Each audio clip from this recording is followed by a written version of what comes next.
வேதம் வேதம் சத்தியம் வேதம் வேதம் வேதம் வேதம் சத்திய வேதம் வேதம் வேதம் வேதம் சத்திய வேதம் வேதம் வேதம் வேதம் சத்திய வேதம் வேதம் உம்முடைய வேதம் பகலுக்கு தீபம் என்னை வழி நடத்தும் வாழ வைக்கும் உம்முடைய வேதம் பகலுக்கு தீபம் என்னை வழி நடத்தும் வாழ வைக்கும் உமது வேதத்தில் உள்ள அதிசயம் பார்க்கவே கண்களை திறந்திரோ என் கண்களை திறந்திரோ உமது வேதத்தில் உள்ள அதிசயம் பார்க்கவே கண்களை திறந்திரோ என் கண்களை திறந்திரோ. கர்த்தர் பேசுவார், கர்த்தர் நடத்துகிறார். நீங்க பொறுப்படுத்திக் கொள்ளுங்க. இந்த வார்த்தைகளை உற்சாகப்படுத்தட்டும், இந்த வார்த்தைகளை நடத்தட்டும். எல்லா சூழ்நிலைகளில் நம்முடைய வார்த்தைகளோடு இடைபடுவதாக இயேசுவின் நாமத்தில் செபிக்கிறோம் நல்ல பிதாவே. ஆமென். எத்தனை பேர் சந்தோஷமா இருக்கீங்க? ஹல்லேலூயா, ஹல்லேலூயா. இதோட தலைப்பு வசனம் சங்கீதம் 23 அதிகாரம் 5 வசனம். சங்கீதம் 23 5 வசனம். என் சத்துருக்களுக்கு முன்பாக நீ எனக்கு ஒரு பந்தியை ஆயத்தப்படுத்தி என் தலையை எண்ணெயினால் அபிஷேகம் பண்ணி என் பாத்திரம் நிரம்பி வழிகிறது. என் பாத்திரம் நிரம்பி வழிகிறது. என்னுடைய தலைப்பு நிரம்பி வழிய செய்யும் கர்த்தர். எல்லாரும் சொல்லுங்க, நிரம்பி வழிய செய்யும் கர்த்தர். என் பாத்திரம் நிரம்பி வழிகிறது. சங்கீதக்காரன் தாவீது சொல்லுகிறார் இந்த இடத்துல, என் சத்துருக்களுக்கு முன்பாக நீர் எனக்கு ஒரு பந்தியை ஆயத்தப்படுத்தி என் தன்னை என்னையால் அபிஷேகம் பண்ணுகிறேன். கடைசியில முடிக்கும் போது சொல்லுகிறார், என் பாத்திரம் நிரம்பி வழிகிறது. ஹல்லேலூயா. இந்த இடத்துல நிரம்பி வழிய செய்யும் கர்த்தர். எப்பவுமே ஆண்டவர் பாதி கொடுத்துட்டு பாதி கொடுக்காத தேவன் அல்ல. எல்லாத்தையும் என்ன செய்வார்? ஃபில் பண்ணுவார், நிரம்பி வழிய செய்வார். ஆமென். அவருடைய ஆசீர்வாதம் அப்படிதான் நம்ம நடத்தும். முதலாவது பாயிண்ட் நாம் பார்க்க போகிறோம். ஹல்லேலூயா. பழைய ஏற்பாட்டிலிருந்து புதிய ஏற்பாடு வரைக்கும் ஒரு 4 காரியத்தை நான் எடுத்திருக்கிறேன். 5 காரியம் எடுத்திருக்கிறேன். ஹல்லேலூயா. முடிஞ்சவங்க கொஞ்சம் சத்தத்தை உயர்த்தி அழகாக வாசிங்க. பானையில் மாவு நிரம்பின. 1 ராஜாக்கள் 17 அதிகாரம் 14 வசனம். 1 ராஜாக்கள் 17 14.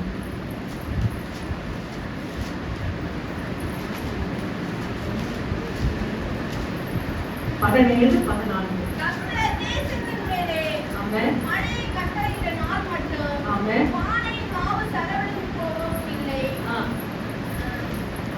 கலசத்தின் எண்ணெய் குறைந்து போவதும் இல்லை என்று இஸ்ரவேலின் தேவனாகிய கர்த்தர் சொல்லுகிறார் என்றான். ஆமென். பானையில் மாவு செலவழிந்து போவதும் இல்லை, கலசத்தில் எண்ணெய் குறைந்து போவதில்லை.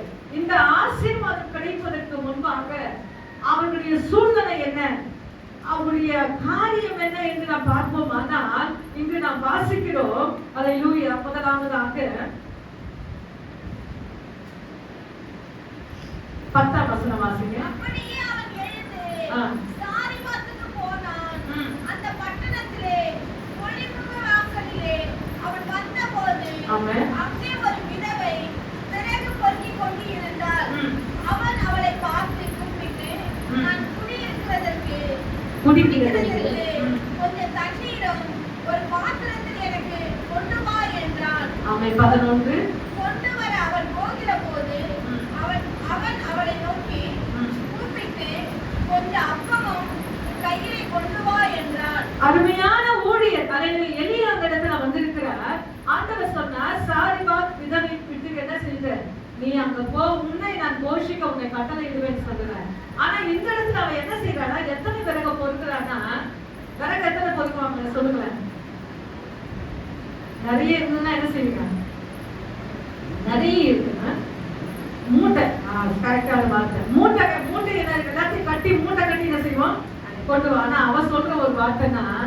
2 விறகு போடுங்க. எத்தனை பேர் மைண்ட் படிச்சுக்க தெரியாது. 2 விறகு. ஏன் சொன்னீங்கன்னாக்கா அந்த பானையில சும்மா ஒரு அடையோ 2 அடையோ சொல்றதுக்கு இவ்வளோண்டு மாவு இருக்குதான்னா கொஞ்சமா எண்ணெய் இருக்கலாம். அல்லேலூயா. நீங்க உங்க கையில உங்க கொஞ்சம் எண்ணெய் இருந்தா நாங்க ஒரு 5 தோசை 6 தோசை சுட்டுவீங்களா? சொல்லுவீங்களா? சொல்லுங்க. நான் கூட சொல்லுவேன். நான் சொல்லுவேன். கொஞ்சம் எண்ணெய் கூட ஒரு 5 10 கூட சொல்லுவேன். எண்ணெய் இல்லாம எங்க அம்மாக்கு அதிகமான எண்ணெய் இல்லாம சொல்லுவேன். அப்படி கொஞ்சம் எண்ணெய் தேவைங்களுக்கு சும்மா லைட்டா போட்டு சும்மா லைட்டா அப்படி காட்டி கொடுத்துருவேன். அல்லேலூயா. ஒரு 10 தோசை வாங்குறோம். ஆனா அதெல்லாம் நமக்கு சாமாத்து. மெசேஜ் என்ன சொல்லுது? சாமாத்து என்று சொல்றாங்க. ஆனா இந்த இடத்துல அவகிட்ட கொஞ்சம் மாவு இருக்குதா, கொஞ்சம் எண்ணெய் இருக்கு, அதை மட்டும் வாசிக்கலாம் நினைக்கிறேன். ரொம்ப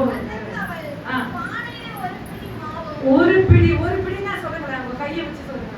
ஒரு பிடி இவ்வளவுதாங்க. இவ்வளவுதான் கொஞ்சம் எண்ணெயும் அல்லாமல் என்னிடத்தில் ஒரு அடையும் இல்லை என்று உம்முடைய தேவனாகிய கர்த்தருடைய ஜீவனை கொண்டு சொல்லுகிறேன். இதோ நானும் என் குமாரனும் சாப்பிட்டு செத்து போக அதை எனக்கு அவனுக்கு ஆயத்தப்படுத்துவதற்கு 2 விறகு பொறுக்கிறேன் என்றான். ஒரு பிடி மாவுக்கு எத்தனை விறகு இருக்கும் சொல்லுங்க. அவங்க சொல்றது கரெக்ட். 2 விறகு போடுறேன்னு சொல்லிட்டாங்க. ஆனா என் வீட்டுல இருக்கிறது ஒரு பிடி மாவு சும்மா கொஞ்சம் எண்ணெய் சொல்றாரு. ஆனா அவங்க சொல்றாரு ஊழியக்காரரு முதலாவது சுட்டு யாருக்கு எதுவாங்கம்மா? சாத்தியமாகுமா? திடீர்னு ஒரு ஊழியக்காரர் வந்து அந்த ஆற்றங்கரையில இருந்து கேட்ட உடனே அதாவது நம்மளால செய்ய முடியுமா? அந்த இடத்துல நம்ம நிறுத்துங்க. என்ன நிறுத்துங்க? நம்மளால செய்ய முடியுமா? சாத்தியம் இல்லை. ஆனா ஆண்டவர் அந்த இடத்துல பசுத்த ஆவியான அந்த இடங்களை நடத்துகிறார். அல்லேலூயா. ஊழியரை கொண்டு அந்த இடங்களில் ஆண்டவர் நடத்துகிறார். என்னவென்றால் கொஞ்சம் தான் இருக்கு. முதலாவது எனக்கு சுட்டுவார். அதே மாதிரிதான் அவர் என்ன செய்யறா? அவர் சொன்ன அந்த வார்த்தை பிரகாரமாக முதலாவது அடைய ஊழியருக்கு கொடுங்க. அல்லேலூயா. இன்னைக்கு ஒரு காரியத்தை ஆண்டவர் நிவர்த்தி செய்கிறார்னா, நிறைவு ஆகுறார்னா, அதுக்கு முன்னாடி அவங்களுடைய காரியங்கள் எப்படி இருந்தது அததான் நம்ம கண்ணோக்கி பார்க்கணும். அல்லேலூயா. எடுத்த உடனே அல்லேலூயா ஆசீர்வதிக்கிற ஆண்டவர் அல்ல. அல்லேலூயா. அவருடைய கரத்துல ஒத்துக்கொள்ளணும். அவ என்ன செஞ்சா? அதை சாப்பிட்டுட்டு, ஏன்னா அவனுக்கு என்ன இல்ல, கணவர் யாரும் இல்ல, வீட்டுக்காரி இல்ல. ஆனா அந்த இடத்துல அவ சொல்றா, நானும் என் பிள்ளையும் சாப்பிட்டு செத்து போக அதை நான் விறகு போடுகிறேன். அதை சொன்ன போது அந்த மனசு எப்படி வலிச்சிருக்கும் சொல்லுங்க. மனசு உடைய வலி எப்படி இருந்திருக்கும் சொல்லுவேன். சில பேர் சாதாரணமா சொல்லிட்டு போயிடலாம். ஆனா பாதிக்கப்படுறவங்களுக்கு தான் அதனுடைய நிலைமை தெரியும். கணவன் இல்லாத அந்த நேரத்துல தன்னுடைய அதான் ஒரு தவிப்பான அந்த நேரத்துல ஒரு ஊழியக்கார் சொல்றாரு, முதலாவது எனக்கு சுட்டு கொண்டு வா சொல்லும் போது அவன் என்ன பண்ணிட்டாருன்னா, முதலாவது ஊழியக்காரருக்கு சுட்டு கொடுத்தான். கொடுத்த உடனே அந்த இடத்துல சொல்ற ஒரு வசனம், அதே வசனத்துல 14 மட்டும் வாசித்த பகுதி.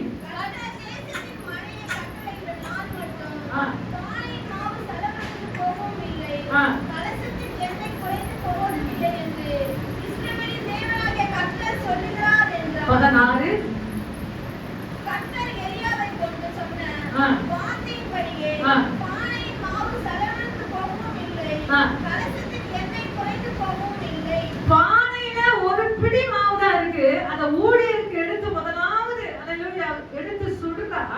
சுட்ட உடனே அந்த பானை அந்த ஆண்டவர் நிரம்பி வழிய செய்யறார்.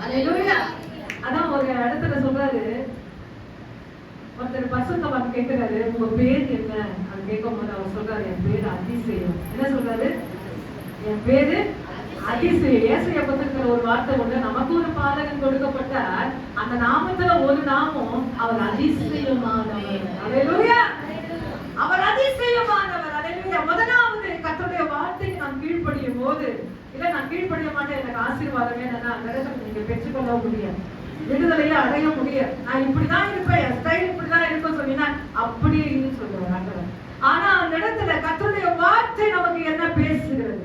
இந்த வேத சத்தியங்கள், இந்த சத்தியமான வார்த்தை என்ன சொல்லுகிறது? அதற்கு நான் கீழ்ப்படிவேன். ஆனால் நிச்சயமாக நீங்க மட்டும் இல்ல, உங்க சந்ததி சந்ததி சந்ததியை ஆண்டவர் ஆசீர்வதிக்கிறவராக இருக்கிறார். அல்லேலூயா. அப்படிப்பட்ட ஆண்டவர் உங்க நடையோடு நிற்க மாட்டார், உங்க பின்னாடி இருக்கிற உங்க சந்ததியை தொடுகிற என் ஆண்டவர். அப்படிதான் வசனம் சொல்லுகிறது. அல்லேலூயா. பானையில மாவு குறைஞ்ச உடனேயா கலசத்துல என்ன குறையிலையா? இல்லை. என்ன குறையும்? அப்போ அவ ஆண்டவர் ஆசீர்வதிக்கு முன்னாடி ஒரு பிடி மாவு தான் இருந்தது. ஆனா என் ஆண்டவர் அதை ஃபில் பண்ணல. எப்பவுமே சாதாரணமா ஆசீர்வதிக்க மாட்டார் ஆண்டவர், நிபந்தனையின் கீழ் தான். ஒரு காரியம் ஆண்டவர் கொடுப்பேன் தெளிவா சொல்லிட்டாருன்னா நீங்க அதை அசையக்கூடாது. அப்படியே அது என்ன சொல்ற, நாணல் எப்படி அசையும்? நாணல் எப்படி அசையல? காற்றினால் அசையும் நாணலையோ என் ஆண்டவர் சொல்கிறார். அந்த நாணல் போல எனக்கு கிடைக்குமா கிடைக்காதா, நடக்குமா நடக்காதா, செய்வாரா செய்ய மாட்டாரா, அப்படியா நாம் அவிசுவாசமா இருப்போமா? நான் நிச்சயமா ஆண்டவரிடத்தில் எதையும் நான் பெற்றுக்கொள்ள முடியும். விசுவாசம் என் ஆண்டவருக்கு தேவை. விசுவாசம். சிஸ்டர் வீட்டுல ஒரு கீழ்த்தர் அலையில அந்த மீட்டிங்ல நான் சொன்னேன், அலையிலூயா பிரைஸ் எல்லாம். நமக்கு என்ன வேணும்னா நம்பிக்கை வேணும். என்ன வேணும்? அதான் ஓசியா புத்தகம் 12:6 நினைக்கிறேன். அலையிலூயா இடைவிடாமல் அவரை நம்பிக்கொண்டு. சும்மா சாதாரணமா இல்லைங்க, இடைவிடாமல். கொஞ்ச நேரம் உட்காந்து நீங்க கடந்து போயிடலாம், உங்க வேலையை நீங்க பார்க்க போயிடலாம். ஆனா என் ஆண்டவர் அந்த அன்பை எதிர்பார்க்கவில்லை, அந்த பாசத்தை எதிர்பார்க்கவில்லை. 24 hour என் நேரமும் எப்பொழுதுமே அவரையே நினைத்துக் கொண்டிருக்கிற அந்த நினைப்பு அவருக்கு தேவை. அதனாலதான் உன் இருதயத்தை எனக்கு தா என்று ஆண்டவர் சொல்லுகிறார். இடை விடாமல் அவரை நம்பிக்கொண்டீர்கள். நிச்சயமா கொஞ்சம் பேர் பாத்தீங்கன்னாக்கா சபையில இருக்கிற வரைக்கும் நினைப்பா இருப்பாங்க, இதை விட்டு நீங்க வெளியே கடந்து விட்டாருன்னா உலகத்தோடு பின்னி பிணைந்து அந்த பாசத்தை அந்த நேசத்தை என் ஆண்டவர் விரும்புகிறார். இடைவிடாத அன்பு, இடைவிடாத அந்த பாசம்.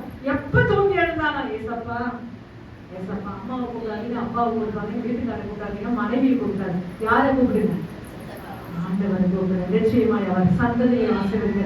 இரண்டாம் நாள் வாசிக்க போகிறோம். பாத்திரத்தில் எண்ணெய் நிரம்பின. 2 ராஜாக்கள் 4ஆம் அதிகாரம் 3ஆம் வசனம். எலிசா அவளை நோக்கி, நான் உனக்கு என்ன செய்ய வேண்டும்? வீட்டிலே உன்னிடத்தில் என்ன இருக்கிறது என்று சொல் என்றான். அதற்கு அவள், ஒரு குடம் எண்ணெயே அல்லாமல் உமது அடியனுடைய வீட்டிலே வேறொன்றும் இல்லை என்றாள். ஆமென். 2 ராஜாக்கள் 4ஆம் அதிகாரம் கரெக்ட் இருக்கு. வாசித்த பகுதி தான். மறுபடியும் அந்த வசனத்தை வாசிங்க. எலிசா அவளை நோக்கி, நான் உனக்கு என்ன செய்ய வேண்டும்? வீட்டிலே உன்னிடத்தில் என்ன இருக்கிறது என்று சொல் என்றான். அதற்கு அவள், ஒரு குடம் எண்ணெயே அல்லாமல் உமது அடியனின் வீட்டில் வேறொன்றும் இல்லை என்றான். ஆமென். ஹல்லேலூயா. 3ஆம் வசனத்துல அந்த இடத்துல ஆண்டவர் சொல்றாங்க, எலிசா சொல்ற ஃபர்ஸ்ட் எலியாவை பார்த்தோம், இப்பொழுது நாம் எலிசாவை பார்க்கிறோம். 4ஆம் அதிகாரம் 3ஆம் வசனத்தில், அப்பொழுது அவன், நீ போய் உன்னுடைய அயல் வீட்டுக்கார் எல்லாரிடத்திலும் அநேகம் வெறும் பாத்திரங்களை கேட்டு வாங்கி. அதுக்கு முன் வசனத்தில் அவர் சொல்லுகிறார், எலிசா அவரை நோக்கி, நான் உனக்கு என்ன செய்ய வேண்டும்? வீட்டில் உன்னிடத்தில் என்ன இருக்கிறது என்று சொல். அதற்கு அவர், ஒரு குடம் எண்ணெய் அல்லாமல் உமது அடியானுடைய வீட்டில் வேறொன்றும் இல்லை என்றார். இப்போ அவ கடன் எல்லாம் மாட்டிட்டு இருக்கா. என்ன மாட்டிட்டு இருக்கா? கடன் பிரச்சனையில அவன் நல்லா சிக்கிக்கிட்டு இருக்கா. அதிகமா குடும்ப ஜபம் தர்ம சபையில என் கையில என்னைக்கு ஆண்டவர் அடையாள கொடுத்தாரோ அந்த தர்ம சபையில உலக பிரகாரமான எந்த குறிப்புக்கு ஜெபிக்க மாட்டேன். உலக பிரகாரமான குறிப்புக்கு ஜெபிப்பது என்றால் உபவாச ஜபம் மட்டுமே. என்னிடத்துல அந்த குடும்ப ஜபம் என்னைக்கு கொடுத்தாங்களோ அன்னையில இருந்து சபையினுடைய விசுவாசி யாரெல்லாம் கடன் பிரச்சனையில இருக்கிறாங்க, யாரெல்லாம் வீடு இல்லாம இருக்காங்க, யாரெல்லாம் பலவீனமா இருக்கிறாங்க, யாரெல்லாம் பிள்ளைங்க கீழ்ப்படியில, இதெல்லாம் சொல்லி நான் என்ன செய்வேன்? அந்த குடும்ப ஜபத்துல ஜெபம் பண்ணுவேன். ஆனா இந்த இடத்துல அவன் சொல்ற ஒரு வார்த்தை, என் வீட்டுல ஒரு குடம்னா எப்படி இருக்கும் சொல்லுங்க? நம்ம ஊர்ல இருக்கிற மாதிரி குடத்தை சொல்லுங்க. பிள்ளைங்க தூக்கி போறதுல இருந்து பெரியவங்க தூக்கி போற வரைக்கும் என்ன இருக்கு? குடம் இருக்கு. மனுஷ தேசத்துல இருந்து ஒரு அருமையான சகோதரி எத்தனை நான் சொல்லுவேன், உடனே தூங்கி அவங்களுக்கு பழக்கம் என்ன இல்லை. உடனே ஏன்னா வீட்டுல எல்லாமே டேப் தான், அவங்களுக்கு எல்லாமே டேப், குடிக்கிற தண்ணி எல்லாமே டேப் தான். அப்ப அந்த குடத்தை ஒரு 12 வயசு இருக்கும். இப்போ அம்மா இறந்துட்டாங்க. 12 வயசு குடத்தை அந்த வெத்தராஜில ஒரு பெரிய குடத்தை வச்சு அப்படியே அந்த இடுப்புல வச்சு அப்படியே ஆடிட்டே இருக்குது. அவங்க அம்மா என்ன செய்யறாங்கன்னா ஒரு வீடியோ கிளிப் எடுக்கிறாங்க. என்ன எடுக்கிறாங்க? ஏன்னா புதுசா இருக்கு அவங்களுக்கு. அந்த குடத்தை பார்த்தவங்க எப்படி இருக்கு? புதுசா இருக்கு. இப்போ அவங்க சொல்ற ஒரு வார்த்தை என்னன்னா, எங்க வீட்டுல ஒரு குடம் எண்ணெய் இல்லாம வேறாங்க. அது சின்னதோ பெருசோ நமக்கு தெரியல. ஆனா ஆண்டவர் அந்த இடத்துல எலிசா மூலமாக ஒரு வார்த்தை சொல்லுகிறார், எல்லாரும் வீட்டுல போய் என்ன வாங்க சொல்லுங்களேன். நீங்க எதுக்கு போய் வாங்குவீங்க சொல்லுங்க? சாம்பார் ஃபங்க்ஷன் தான் வாங்குவோம். அப்புறம்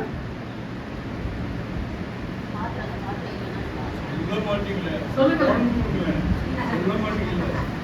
பாத்திரம் கேட்டு கொடுப்போம். ஆனா இந்த இடத்துல அவ பாத்திரத்தை கேட்கிறா. ஆனா அந்த வசனம் சொல்லுகிறது, எலிசா சொல்றாரு வெறும் பாத்திரங்களை வாங்கி. அப்ப எவ்வளவு கஷ்டப்பட்டிருப்பாரு யோசிங்களேன்.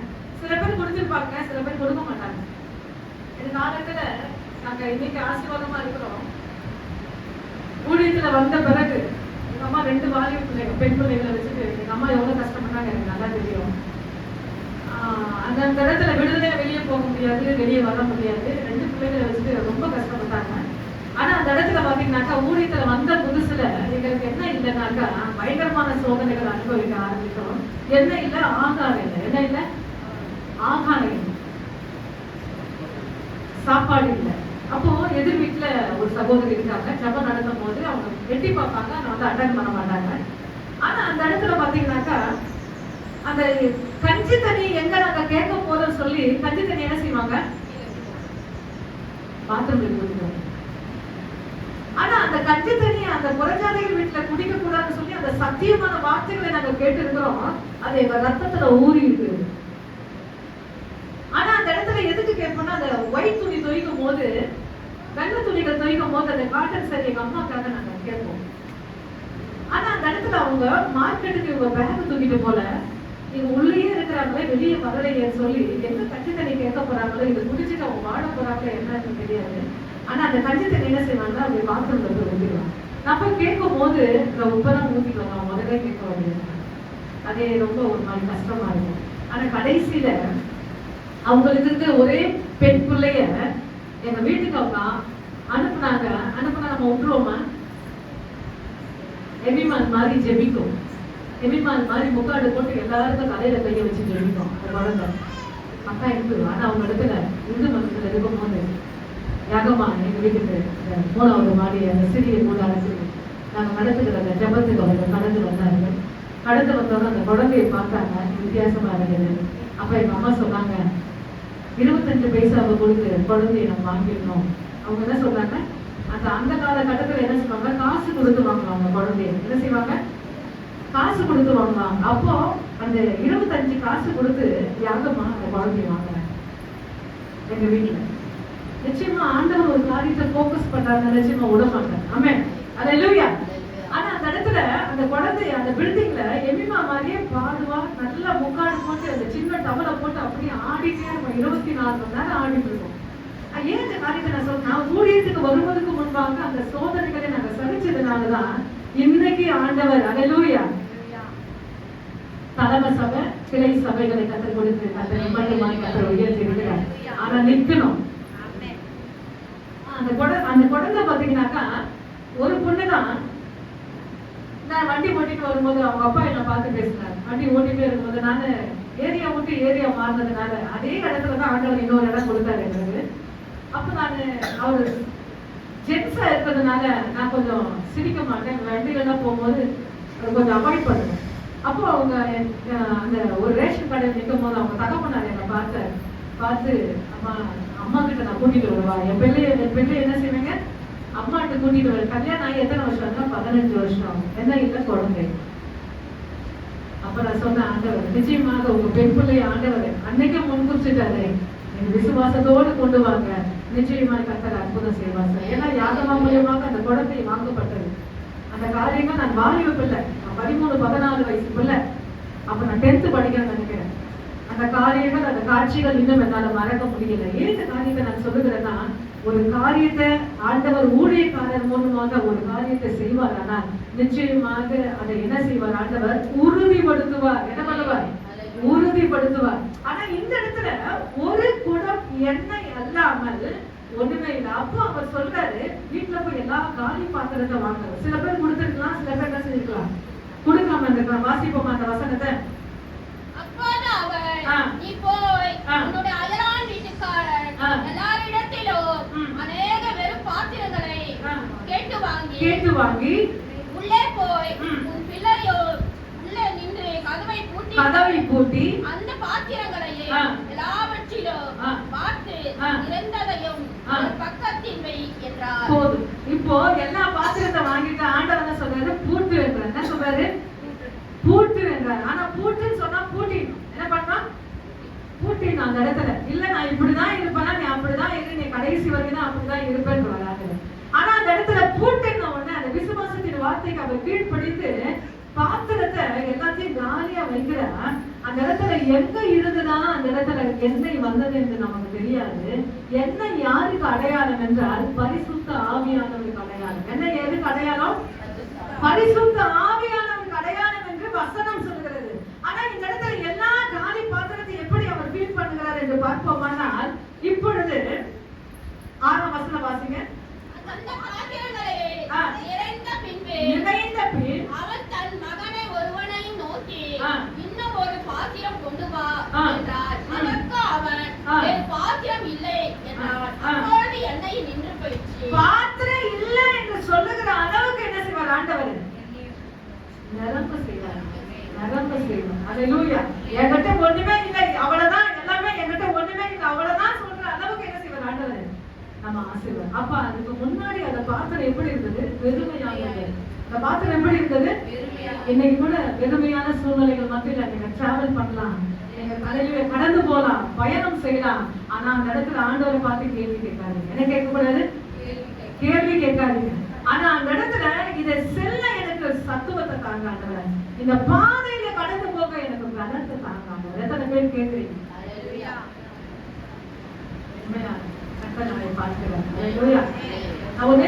ஒரு பாதையில் ஆண்டவர் உங்களை அனுமதிப்பாரானா, நான் அதிகமா சொல்லுவேன், ஆண்டவர் இந்த பாதையை எனக்கு அனுமதிச்சிருங்க, இதுல பயணிக்க எனக்கு பலத்தை தாங்க. இது நன்மைக்கு என்று எனக்கு தெரியுது. ஏன்னா எல்லாரும் வந்த உடனே, கடவுள்கிட்ட ஆண்டவர்கிட்ட வந்த உடனே சில சோகங்களும் சில சோதனைகளும் தாங்க மாட்டாங்க. ஒரு 10 வருஷம் 15 வருஷம் 20 வருஷம் ஆன உடனே அவங்க ரொம்ப தீவிரமாய் மாறிடுவாங்க. எத்தனை பேர் பார்த்தீங்கன்னு இல்லை, நான் பார்த்துருக்கிறேன். ரொம்ப வைராக்கியமா மாறிடுவாங்க, ரொம்ப வெறியா மாறிடுவாங்க. எப்படி சொல்லுங்களேன்? வெறியா மாறிடுவாங்க. அல்லேலூயா. விசுவாசத்தின் வெறி. ஒரு வாலிப மகளை பார்த்தேன், ஒரு பாஸ்டருடைய பொண்ணு, பிள்ளைக்கு குழந்தை இல்லை, ஆனா அவங்க அம்மா ஜெபிக்கிறாங்க, ஆண்டவர் அவ்வளவு அற்புதம் செய்யறாரு. நான் யோசித்தேன், அந்த பிள்ளைக்கு அவங்க தாய் சொல்றாங்க, சிஸ்டர் பிள்ளை சொல்றா ஹாஸ்பிட்டலுக்கு போய் குழந்தை பிறக்கணும்னு எனக்கு அவசியம். என்ன சொல்ற? ஹாஸ்பிட்டல்ல போய் செக்அப் பண்ணி குழந்தை பிறக்கணும்னு எனக்கு ஆண்டவர் கொடுத்தா எனக்கு கொடுக்கணும். ஆண்டவர் கொடுத்தா இன்னும் கூட அந்த ஹோட்டல்ல பார்க்கும்போது நான் என்கிட்ட சொன்னேன், அந்த பாஸ்டர் இறந்துட்டாங்க, அவங்களுடைய மகன் தான் சாப்பாடு வாங்கிட்டு போகுதுன்னு சொன்னேன். அந்த என்ன அதை நான் சொன்னா உடனே அவங்க அம்மா கிட்ட ஒன்று சொன்னேன், இதுதாங்க வெறி. என்ன சொன்னேன் சொல்லுங்க? இதுதாங்க வெறி. அல்லேலூயா. வைராக்கியம். நம்ம லாங்குவேஜ்ல சொன்னா அது வெறி. ஆமே. வைராக்கியம் அது ஒரு தீவிரம். தீவிரவாதி சொல்லுவாங்க பாத்தீங்களா? தீவிரவாதி எதுக்குமே பயப்பட மாட்டாங்க, எடுத்த உடனே கண்ணை வச்சு சுட்டுட்டு போயிட்டே இருப்பாங்க. ஆனா கிறிஸ்துவுக்குள் தீவிரவாதி யார் சொல்லுங்க? விசுவாசத்தின் வீரர்கள் நீங்களும் நானும். சொல்லுங்க, ஏங்க பயப்படுறீங்க? ஏங்க பயப்படுறீங்க? கர்த்தருடைய வல்லமை அப்படிதான் நம்மை ஆசீர்வதிக்கும். கர்த்தருடைய வல்லமை அபிஷேகம் நம்மை நடத்தும். ஆமே. இந்த இடத்துல வெறும் பாத்திரங்களை கேட்டு வாங்கினால், இப்பொழுது அவர் சொல்லுகிறார், 7ஆம் வசனம் மட்டும் வாசிங்க. அவன் போய் மனுஷனுக்கு அதை அறிவித்தார். அப்பொழுது அவன், நீ போய் அந்த எண்ணெயை விற்று உன் கடனை தீர்த்து மீதி கொண்டதை நீ உன் பிள்ளையோ ஜீவனை பண்ணுங்கள் என்றார். ஆமென். அல்லேலூயா. இந்த இடத்துல உன் கடனை தீர்த்து மீந்ததை கொண்டு நீயும் உன் பிள்ளைகளும் ஜீவனம் பண்ணுங்கள், உயிர் வாழுங்கள். இந்த பாத்திரம் வெறுமையா இருந்தது, அந்த கர்த்தர் நிரப்பினார். இன்னைக்கு நம்முடைய வருமானமா இருந்தாலும் சரி, நம்முடைய சரீரமா இருந்தாலும் சரி, நம்முடைய குடும்பமா இருந்தாலும் சரி, வெறுமையை கர்த்தர் அனுமதிப்பார்னா கொஞ்சம் வெயிட் பண்ணுங்க. வெயிட் பண்ணி அதனுடைய சத்துவத்தையும் அந்த பலத்தையும் கொஞ்சம் நின்று பாருங்க. அப்போ நீங்க என்ன செய்வீங்க? வேடிக்கை பார்க்கிற அளவுக்கு கர்த்தர் அற்புதம் செய்வார். அல்லேலூயா. மூன்றாவதாக புதிய ஏற்பாட்டை தொடரலாம் சொல்லி நான் ஆசைப்படுகிறேன். ஜாடிகளில் திராட்சை ரசம் நிரம்பின. யோவான் 2:1 ஒருத்தர் வாசிங்க, 7ஆம் வசனம் ஒருத்தர் வாசிங்க.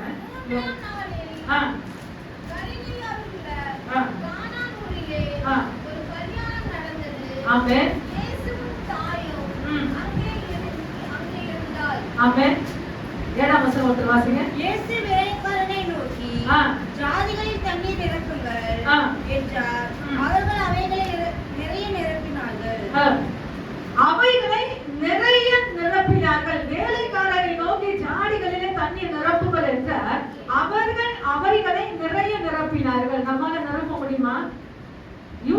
கலாச்சாரத்தின் பிரகாரமாக திராட்சை ரசம் ரொம்ப வெளியேற பெற்றது. ஒரு கல்யாணம்னாக்கா அந்த இடத்துல என்ன இருக்கும்? திராட்சை ரசம் இருக்கும். யூதருடைய கலாச்சாரத்துல எப்படி நம்ம பாயாசம் வைக்கிறோமோ, ஒரு கேசரி இப்ப சொல்லுவாங்க, என்ன சொல்லுவாங்கன்னா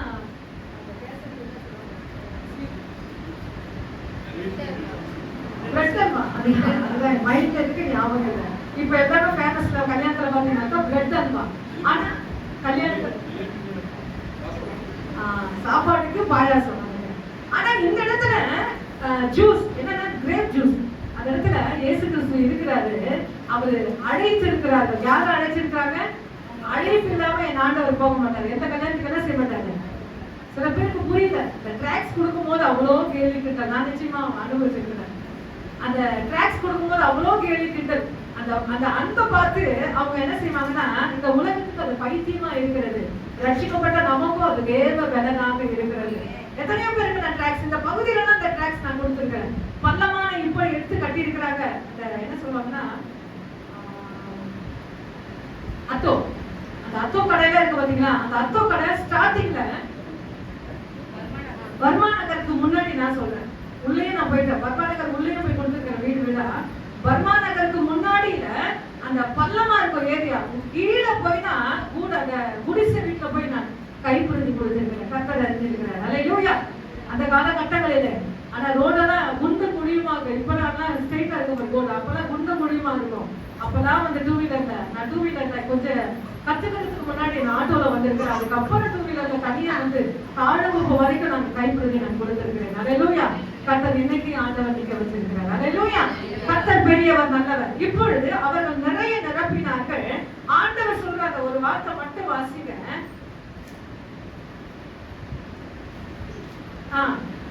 9ஆம் வசனம் வாசிங்க. அந்த திராட்சரசம் இல்ல 8ஆம் வசனம் வாசிங்க.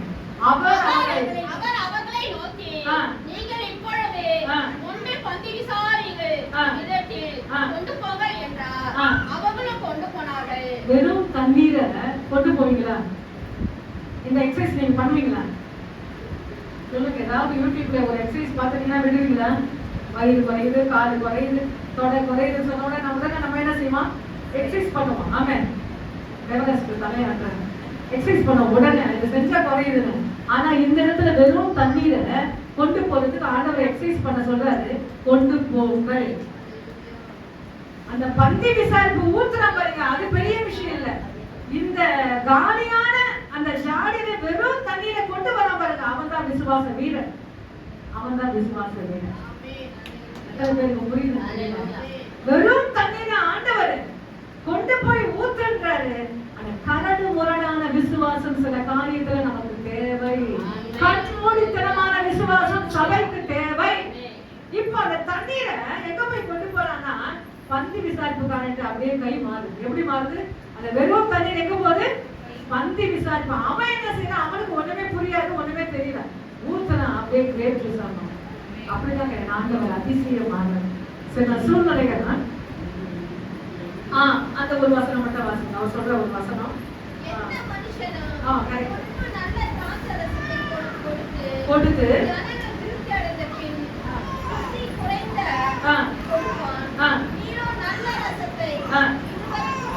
எங்க ஆண்டவர் கொடுத்தா அப்படிதான் இருக்கும். அல்லேலூயா.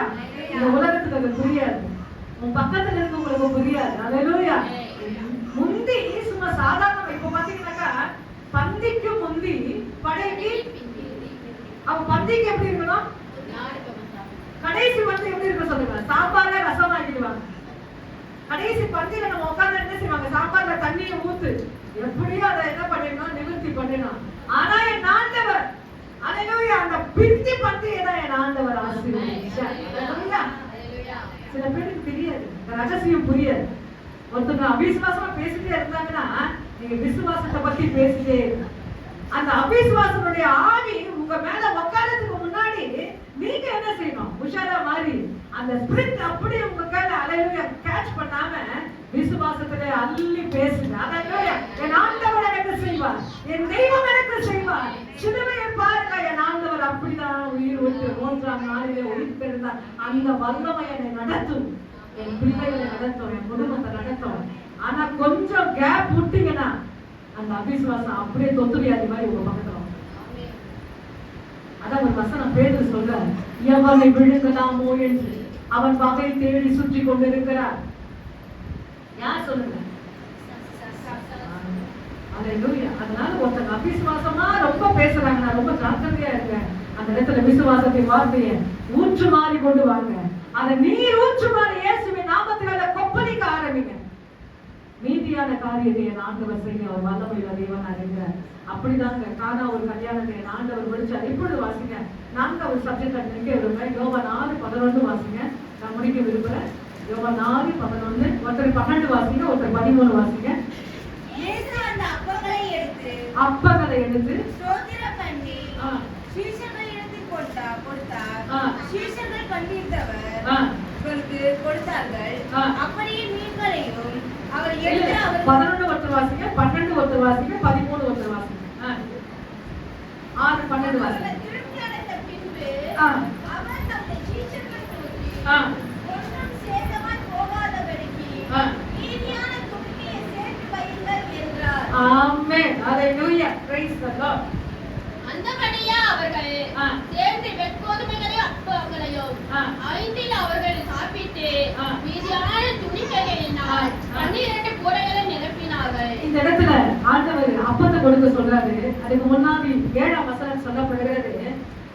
ஆண்டவர் சொல்றாரு, தான் செய்ய போகிறதை அறிந்திருந்தும் அவனை சோதிக்கும்படி இப்படி கேட்டார். பிலிப்பு அவருக்கு பிரதி உத்தரமாக, இவர்களை ஒவ்வொருவரும் கொஞ்சம் கொஞ்சம் எடுத்துக்கொண்டாலும் 200 பணத்துக்கு அப்பம் கூட இவர்களுக்கு போதாதே என்றார். அல்லேலூயா.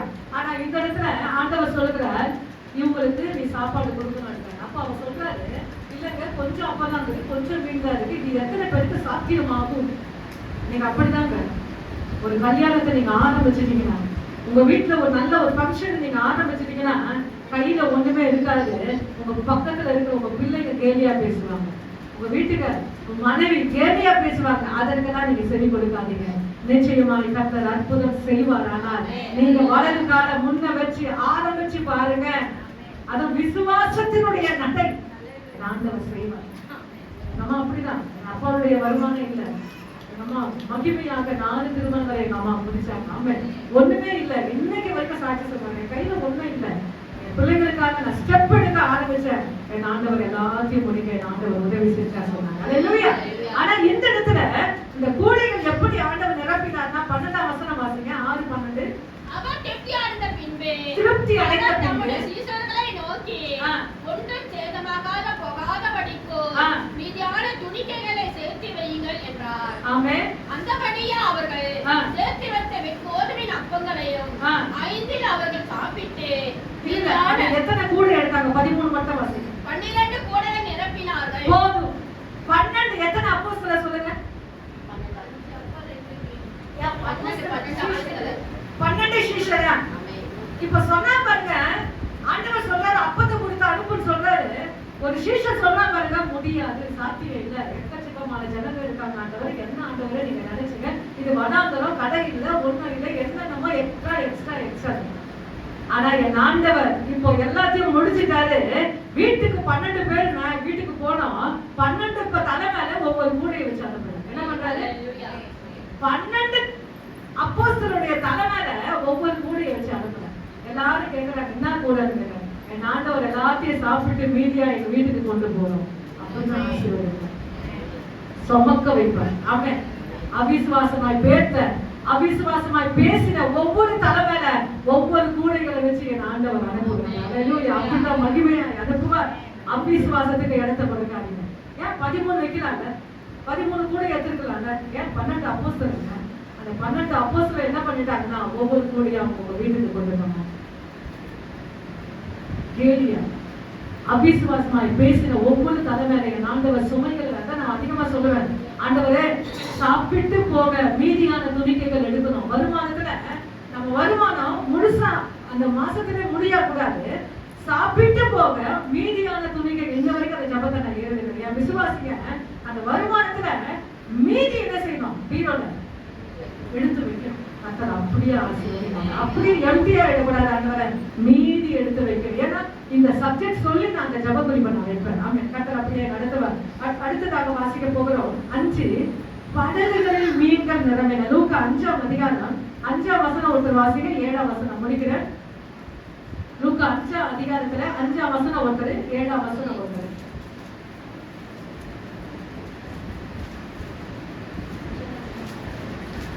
லூக்கா 5ஆம் அதிகாரம் 5ஆம் வசனம் ஒருத்தர். அதற்கு சீமோன், ஐயாரே, இரவு முழுவதும் ரா பொழுது நாங்கள் பிரகாசப்பட்டும் ஒன்றும் அகப்படவில்லை, ஆகிலும் உம்முடைய வார்த்தையின்படியே வலையை போடுகிறேன் என்றான். இன்னொரு வாசிங்க 7. அந்தபடியே அவர்கள் அப்பொழுது மற்ற படகிலிருந்து கூட்டாளிகள் வந்து தங்களுக்கு உதவி செய்யும்படி செய்கை காட்டினார்கள். அவர்கள் வந்து 2 படகுகளையும் அமிழ்தக்க நிரப்பினார்கள். கூட்டாளின்னா என்ன சொல்லுங்க? நண்பர், ஃப்ரெண்ட்ஸ்.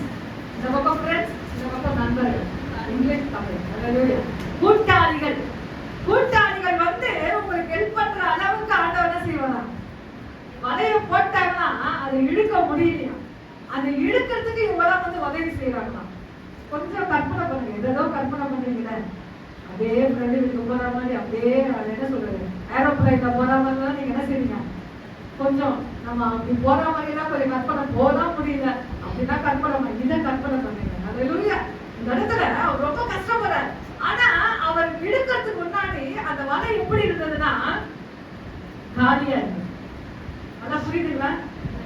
இழுக்கிறதுக்கு முன்பாக, ஆண்டவர் நகர்ப்பதற்கு முன்பாக அந்த வலையும் படமும் காலியா இருக்கு. அது எப்படி இருந்ததுன்னா இரவெல்லாம் பிரயாசப்பட்டு ஒண்ணுமே இல்லை. நைட் எல்லாம் நைட் டியூட்டி செய்யறாங்க, ஒரு மீன் கூட அகப்படல. என் ஆண்டவர் சொல்றாரு, இந்த இடத்துல வலைய போடி ஆழத்துல போடு சொல்றாரு.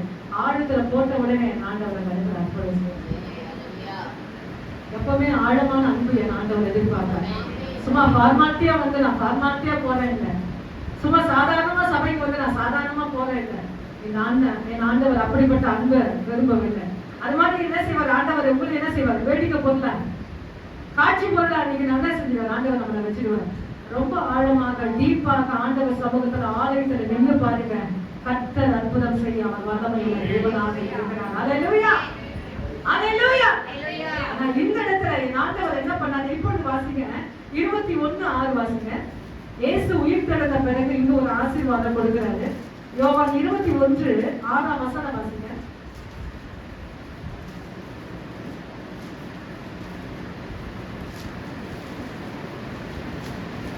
அப்பொழுது அவர் வாசிங்க 159 பக்கம். அப்பொழுது அவர், நீங்கள் படகுக்கு வலது புறமாக வலையை போடுங்கள், அப்பொழுது உங்களுக்கு அகப்படும் என்றார். போதும். 5ஆம் வசனம் ஒருத்தர் வாசிங்க. இயேசு அவர்களை நோக்கி, பிள்ளைகளே புசிக்கிறதற்கு ஏதாவது உங்களிடத்தில் உண்டா என்றார். அதற்கு அவர்கள், ஒன்றுமில்லை என்றார்கள். என் ஆண்டவர் உயிர் தெழுந்த உடனே அவங்க கிட்ட என்ன கேட்கிறாருன்னா சாப்பிட கேட்கிறாரு. என்ன கேட்கிறாரு? ஏதாவது சாப்பிட இருக்கிறார். அப்ப அவங்க சொல்றாங்க, ஏன்னா இது ஒண்ணுமே இல்லைன்னு யாருக்கு தெரியும்? யாருக்கு தெரியும் சொல்லுங்களேன்? இன்னொரு பசங்க மேட்ச சொல்றாங்க. என்ன சொல்றாங்க சொல்லுங்க? நீ முழங்கால் படிக்கிறதுக்கு முன்பாகவே உன் தேவை என்னன்னு எனக்கு தெரியும். ஆனா சொல்ல வேண்டியது நம்மளுடைய ரூல், சொல்ல வேண்டிய கடமை நம்ம கடமை. ஆனா நீ முழங்கால் போடும் போது உன் தேவை என்னன்னு அவங்களுக்கு நல்லாவே புரியும், தெரியும். ஆனா இந்த இடத்துல என் ஆண்டவர் சொல்ற வார்த்தை என்னன்னா, உங்ககிட்ட எதனா இருக்கா கேட்கிறேன். அவங்க சொல்றாங்க ஒண்ணுமே இல்லைன்னு. அப்ப அவர் சொல்றாரு, என்ன செய்ய, வலதுபுறமாக வலைய போடுங்கள் என்றார். இப்போ வலைய போடுறாங்க ஆண்டவர் நிறைய அதை ஃபில் பண்ணுறாரு. ஆமென். படகுகள் நிரம்பின. முதல் 5 காரியம் பார்த்தோம். டக்கு சொல்லுவீங்களா? ஃபர்ஸ்ட் குறிப்பு சொல்லுங்க. மாவு நிரம்பின. இரண்டாவது எண்ணெய் நிரம்பின. மூன்றாவது ஜாடிகளில் திராட்சை ரசம் நிரம்பின. நான்காவது அப்பங்கள் நிரம்பின. அஞ்சாவது மீன்கள் நிரம்பின. ஹalleluya. ஒரு விளக்கு ஒரு கொடுத்தல நம்மளே எழுதிடணும். நீங்களே இயக்குனர், நீங்களே டைரக்டர், எல்லாம் அப்படி பாயிண்ட்ஸ் அப்படிதான் எழுதணும். இப்படி எழுத நீங்க ஆரம்பிச்சீங்கன்னா நிச்சயமா கர்த்தர் வேற லெவல்ல இருக்கும். ஆமென். ஒரு மெசேஜ் நம்ம என்ன பண்ணோம்? கேட்ச் பண்ணோம். அதை கேட்ச் பண்ணி நம்ம என்ன செய்யணும்? பாயிண்ட்ஸ் எடுக்கணும். நான் சொல்றதுக்கு முன்னாடி நீங்க என்ன செய்யணும்? அந்த பாயிண்ட்ஸ் எழுதணும். இதுதான் வரம். எல்லாமே ஒரு வரங்க. சும்மா சாதாரணமா நினைக்காதீங்க. எல்லாமே ஒரு வரம். ஒருத்தர்கிட்ட நீங்க இயேசுவை பத்தி சொல்றீங்க, அவங்க உள்ள சபையில வந்து உட்கார்றாங்கன்னா அது ஒரு வரம். ஹalleluya. அது தெய்வீகமான வரம். ஹalleluya. அது யாருக்குமே கிடைக்காத வரம். அப்படிப்பட்ட வரத்தை கேளுங்க. ஐயோ நான் கை வச்ச சுகமாவன இல்ல, ஆத்துமாக்களை கொண்டு வந்து ஜெபிக்கிறது, பாடுறது, துதிக்கிறது, இது எல்லாமே வரங்கள். ஆவியானவர்கிட்ட கேளுங்க, அவர் நிரப்ப வல்லமையுள்ள தேவனா இருக்க. நம்ம அப்படியே முழங்கால் பண்ணிடுவோம். எல்லாரும் முழங்கால் பண்ணிடுவோம். ஆண்டவர் எப்பவுமே நிரப்பறதுக்கு முன்னாடி அந்த பானையில ஒரு பிடி மாவு இருந்தது. பானையில ஒரு பிடி மாவு இருந்தது. இரண்டாவது வெறும் பாத்திரங்கள் இருந்தது. மூன்றாவது ஜாடிகளிலே வெறுமையான தண்ணீர் இருந்தது. நான்காவது கூடைகளிலே 5 அப்பம் இருந்தது. ஐந்தாவது படகுகளில் மீனே இல்லை, வலையில மீனே இல்லை. என் ஆண்டவர் நிரப்ப வல்லமையுள்ள தேவன், என் ஆண்டவர் நிரப்ப வல்லமையுள்ள தேவன். எல்லாரும் ஜெபம் பண்ணுவாங்க.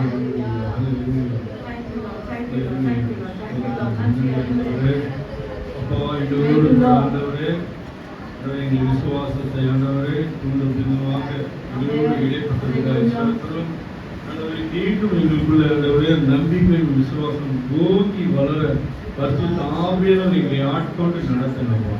அப்பா நன்றி. ஆண்டவரே இந்த நாளிலே கொடுத்த தேவ செய்திக்காய் ஸ்தோத்திரம். இன்னும் திட்டும் தெளிவுமா எங்களோடு ஒரு இடைபெறுங்க. அப்பா எங்களை ஒப்பு கொடுக்கிறோம் ஆண்டவரே ஸ்தோத்திரம். இந்த நாளில் கேட்ட மெசேஜில் கருள் பொருள் சொல்லுங்க.